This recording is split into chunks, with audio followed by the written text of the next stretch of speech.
Today I'm going to talk about how pretending to be okay, pretending to be in a state of appreciation, pretending to be happy is not serving you, and how doing so may very well be interfering with your healing process, and it could be interfering with your ability to attract wanted things in your life. So I've said on many occasions that one of the biggest reasons why people have trouble applying what we know about quantum physics, the ability to tune into a new reality, is that they don't know how they feel. And when you don't know how you feel, you could have such amazing concentration that you could concentrate on a higher frequency, right? The frequency of freedom, the frequency of love, all day long, and that would be enough. It would be enough to only focus on a frequency that you want to embody until you are it, and you no longer have to try to embody it. That would be enough. But the problem is that people don't have the ability to do that because they don't have the bandwidth to do that, because many parts of their energy is locked in understandings of separation. So we get fragmented in our lives. We have impacts, we have traumas that fracture us, and what happens is that if you imagine like a broken mirror, for example, but imagine the shards of glass as parts of you, parts of your energy vibrating in certain understandings, in certain perceptions, right? And those vibrations are creating your reality. So they're vibrating and they're creating your reality. So if you saw somebody get killed when you were 3 years old or 5 years old, and you said, there is no justice in this world. There is no justice in this world. If you saw your father beating your mother and you said, I can't trust men are dangerous. You might attract dangerous men. You might attract unjust circumstances. If you believe, if you were born with a medical condition, or your child was born with like a really hard medical condition, and you conclude, there is no love, God is not loving, God is vengeful, whatever the case may be, that thought is creating your reality. So wouldn't you like to know which of those are present in you? Because if you're not living the life that you want to live, if you aren't the person that you want to be, if there's still many parts of you dragging you into lower energy, if your mind is wandering all the time, if you're always distracted, if you still look for reasons to be jealous or pissed off, your body is searching for reasons to perpetuate its chemical addiction to its emotions, then it's a part of you has not realized its true nature. So you can understand that you are the universe and you are God and all is love on a mental level. And maybe many parts of you do know that. But if on the one hand you say, I am love and I am God and I'm the universe and I have infinite resources at my disposal and I am infinite and I can handle anything, but other parts of you are vibrating in the understanding like, I have no power, I have no choice, I wasn't built to thrive, the way I am naturally can't survive in this world. Okay, that's like a lot of conflict. And this one will eventually win out, but it might be really unnecessarily painful and rough, because when you have that much conflict, it's like being pulled. It's like being pulled in opposite directions, and it's really difficult to live that way. So stop pretending like you're okay. Okay, if you're not okay, you want to listen to reality. And reality might be like, okay, I'm actually really miserable in this marriage or in this job. Okay, so let's start there. I'm actually miserable. Ugh, what a relief it is to just say that out loud and stop pretending to be something that I'm not. I am miserable. Boom. Okay, so there's an acknowledgement and an acceptance. And really, it would be more accurate to say that part of you is miserable. Because nobody's miserable all the time. If that were true, they'd hardly make it past, they wouldn't live very long because their energy would tank. So, okay, so you acknowledge that you're miserable. Now what? Now, is there something to see in that situation, right? Is there abuse going on? It's very common that women and men, people withstand and tolerate all kinds of abuse because they think abuse is all there is. Abuse is normal. How often do you hear people say like, oh, that's just how people are. It's the grass is always greener on the other side. Like, gotta be happy with what you have. And there's some wisdom to those statements, but a lot of the time people use ideas like that to keep themselves contained in situations that are very unhealthy for them. So what would happen if you were to acknowledge that you are in an abusive relationship? What if you were to say out loud? I've worked with people who have literally, it's taken them years to say out loud, yeah, my husband beats me. Or my husband, has been cheating on me ever since we met. Or yes, I was raped. Wow. Well, first of all, if you actually acknowledged your misery, and you're in an abusive situation, you'd have to see that. Why do we try to avoid seeing these things? Because if we were to actually see something for what it is, that would mean that we would have to make a move, make a decision, make a change, which fundamentally human beings are terrified of. They're terrified of making decisions. They feel alone in making decisions. And so they just don't feel, they remain in indecisiveness and confusion when really we always know when something is over, when something, when something really isn't healthy. It's not about changing our attitude. It's about acknowledging like a reality and feeling empowered enough and realized enough to acknowledge that we have a choice, So a lot of times we don't let ourselves acknowledge our feelings because of what it would mean to us, what we would have to do if we actually let ourselves see something. I was working with a person recently, and I discuss a lot about discernment and how important it is, how vital it is to our being. And this woman was saying how she was constantly in these situations where people take advantage of her, where she loses, and so I do this process where I figure out what is the specific thought and feeling. Go to the version of yourself this is like a Rohan process, very, very basic.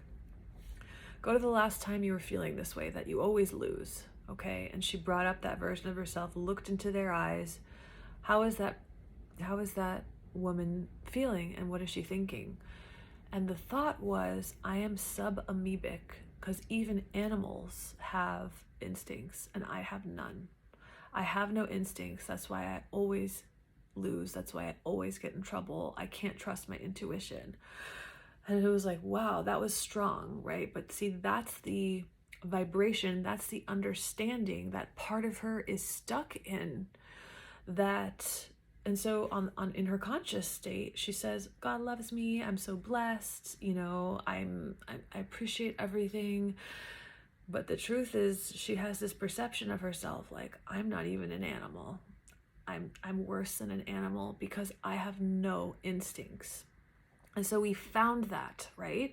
And we lifted it. So there's many ways to lift a perception. When you discover a perception that you have about yourself, you simply feel so relieved that you found it, first of all. And how do you find it? You just go into the feeling and you ask, like, what is this really about? What do I believe about myself? What is contributing to this pattern in my life? What is the perception in me that is contributing to the patterns that keep playing out in my life, where I get hurt, where I suffer so much? And I also want to acknowledge that we do design catalysts, right, to wake us up quickly. So not every challenge in our life is like something that our perception is bringing to us. Although actually on some level, I think that is true. But my point is, I'm talking about the thoughts and feelings that repeat destructive patterns in your lives, and why it's so vital to stop pretending like you feel blessed, like you feel, oh, like my husband is my best friend in the world, like, yet he doesn't ever let you speak. You know, like I said, people are afraid to say these things out loud to themselves because they'll have to make a choice. They'll have to actually exercise what they might have read about, like trusting the universe, right? The real deal, like walking the walk isn't the same thing as reading a book. And so we have love and compassion for these parts of ourselves. Think of these parts that are feeling powerless. So the goal is to bring self-realization to all the parts, right? And I think this is an ongoing process because there's collective parts, but basically what we are trying to do is take our self-realization, which is I am God, I am love, I am the universe, and we want to check where parts of our mind don't yet know that. So how do you know that there's a part of you that doesn't know that yet? Because it feels powerless. Because when something happens in your external world, you feel powerless, you panic, you have a sharp reaction to it. On some level, if you're still reacting to it, you believe it is bigger than you. And that's a child's perspective, if you think about it, right? It's only a child. When you're a child, of course, everything is bigger than you. You can't leave your house. You can't pack up and drive to another town when you're 4 years old, you know? So everything, in a sense, is bigger than you from your perception. But the problem is then we become adults and things happen and we still have that 3-year-old perspective or that 4-year-old perspective or that 7-year-old perspective. And that's what's playing out in our life. So how can you identify these parts? Just watch yourself and stop repressing your real feelings. Stop it. Be more concerned with what's real to a certain part of you, what's authentic to a certain part of you, than a spiritual concept that you learned that I should be in appreciation. The beautiful thing about this work, about awareness and identifying something that's stuck in low energy and loving it back into life, which means, you know, identifying it and then choosing, making a choice, right? You are a free will being. You are free will itself. Using your free will to say, like, this doesn't work for me anymore. I don't want to be this person anymore. You make a decision that refraining from those reactions and refraining from perceiving yourself as powerless and incapable is not something that you are interested in anymore. So do you see how it would be kind of essential for you to let yourself see parts of your mind that don't understand this yet? So when something comes up, let's say, you know, and there's all kinds of situations that this could be, and it could be in a relationship, it could be a lawsuit, it could be a car accident, it could be a bodily condition. What if you allowed yourself to acknowledge, like, okay, you got a diagnosis. Okay, I'm actually terrified. I'm terrified. So that's a part of you speaking. That's a part of you speaking, and it's that part of you, that terrified part of you, that probably created the illness to get your attention. So don't you think it would be a good idea to acknowledge that part? Like, okay, part of me feels terrified. Part of me feels like this diagnosis or what somebody else has said about me or my body is the truth, is bigger than me and my ability to heal. It's bigger than me, it's more powerful than me, and I am powerless in this situation. Why else would you feel terror? And of course, the body wants to survive, and so we have that. It's a natural part of certain circumstances. You know, it's a natural thing to grieve when you lose a loved one. It's a natural thing to be afraid when you experience certain things. But then if it's perpetuating itself, if it's really strong in a pattern, it's like part of your personality. And part of your personality, meaning there's parts of you vibrating in understandings that don't yet know that they are the infinite intelligence of the universe. So the goal is to re-educate these parts, and you can only re-educate a part if you can see it. If you can let it speak, let it speak. Let yourself hear how blameful you really are. Let yourself say, oh my God, that fucking piece of shit, you ruined my life, blah, blah, blah, blah, blah. Let it speak so that you understand what you're dealing with. You are dealing with a piece of yourself, a part of yourself that is stuck in the understanding that it is separate from the universe, separate from life, incapable of overcoming challenges, that it needs to use lower emotions to achieve something, get something done, get something that it wants by complaining, by being a child, right? It's almost like you have this unconscious belief that if you remain a baby or a child, God will come in and save you, when the reality is God helps those who help themselves. And how do you help yourself? You let yourself be aware. You let yourself be aware of how you really feel. And then and only then can you accept it, can you acknowledge it, and intuitively, like, you will know what to do with that. Some things are stickier and deeper than others. Some things require a lot of tenderness, like, to be with. Some things just require an instantaneous seeing, and then another in the next moment, like a firm decision, like, I am leaving that behind. I am leaving behind my tendency to blame, my tendency to do whatever that isn't empowered. So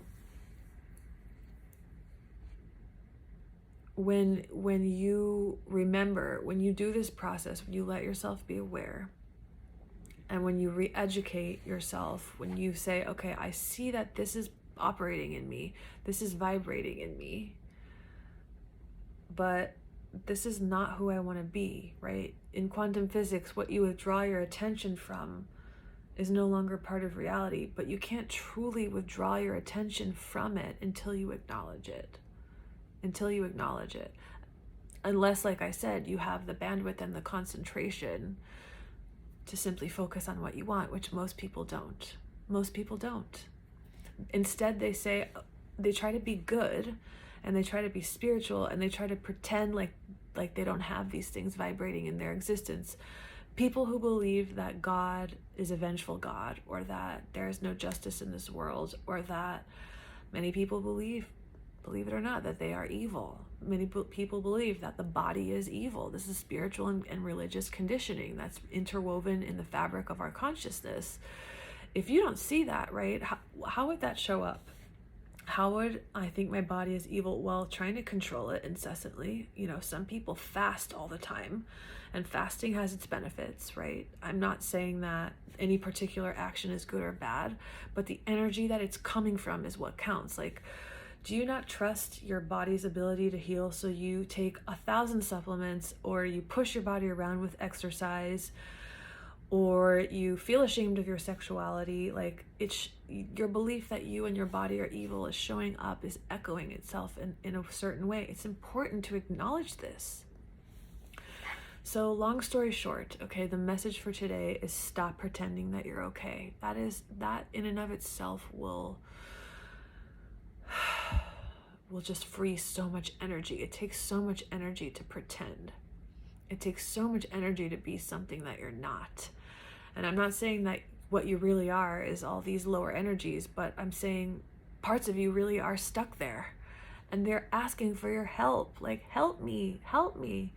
So listen to the voices of all these beings and children that are stuck in lower understandings. Bring them into your heart.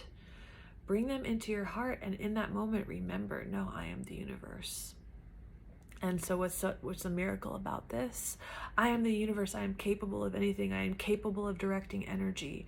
Anything less than that is a diminishment of myself.